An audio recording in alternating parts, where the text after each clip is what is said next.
So then we need to ask ourselves, so what is my relationship with my words, and how do I use them, and how do they operate within me? How do they control my life? How do they shape and keep the substance of what I know ongoing? Because we might have forgotten something, or we might have chosen different words for something, or we might find that we use words that other people don't use, and that causes some friction. We might be very close to somebody, but when we use a word, we intend something, and they hear that word and they feel something else.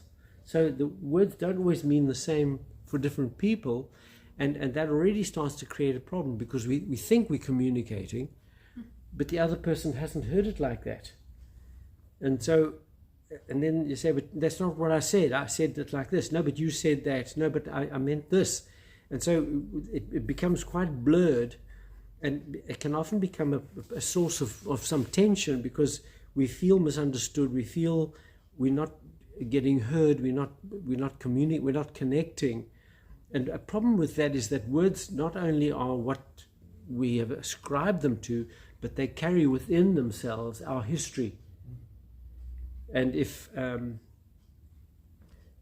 word carries pain for you, when somebody uses that word, you'll feel the pain, whereas somebody else might use the word and not have the pain associated with it. So words carry an emotional content. Words are like parcels, and they carry with them a whole lot of our history, a lot of our memories, a lot of our experience, a lot of our longings and lost longings, wishes.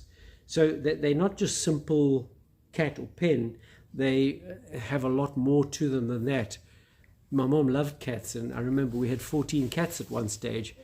And because whenever her cats had kittens, she couldn't get rid of them. So, these kittens would play all around the house, and it was wonderful, but there were cats everywhere. And I remember we went to Italy, and my aunt looked after the house. When we came back, there were 4 cats left.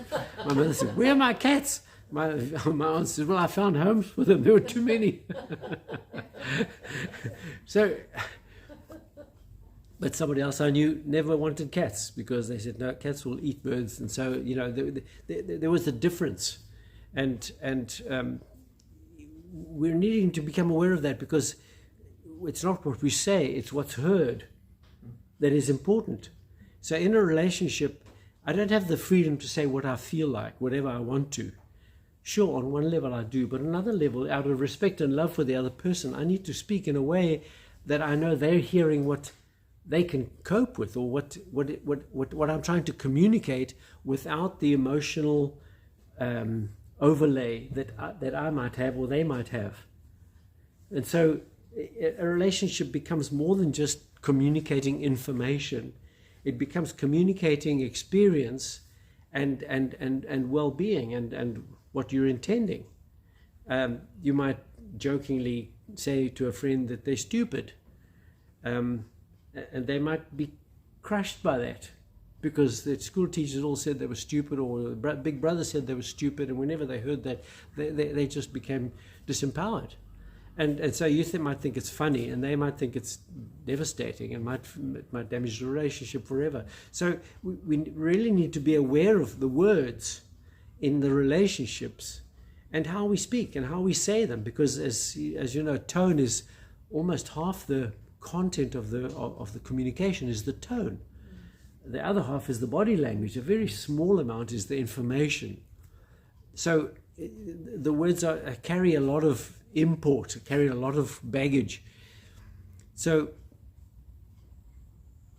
how do words affect us, and how do we then manage the words we carry? How do we manage the library of words that we have within us? Because some of them are life-giving, some of them are destructive, some of them are life-taking. If you say some certain things to some people, they might really have a struggle with it. And then to look at the other way around, how do I respond to my own words? How do I respond to the words within me? And how do those words affect me? How do I use them, or how do they use me? How do I perpetuate them? I find it interesting that in memory we keep a certain branch or a certain section of memory, and those memories sustain who we are. Our meaning is kept by those memories, but a lot of the memories we have, we blank out. Our mind selects a certain group, a certain sector of memories, and those are the memories that keep us in a certain awareness of ourselves and of our meaning and of our intention. But you might have a sibling, a brother or sister, who grew up in the same circumstances, who will have a whole different slice of memories.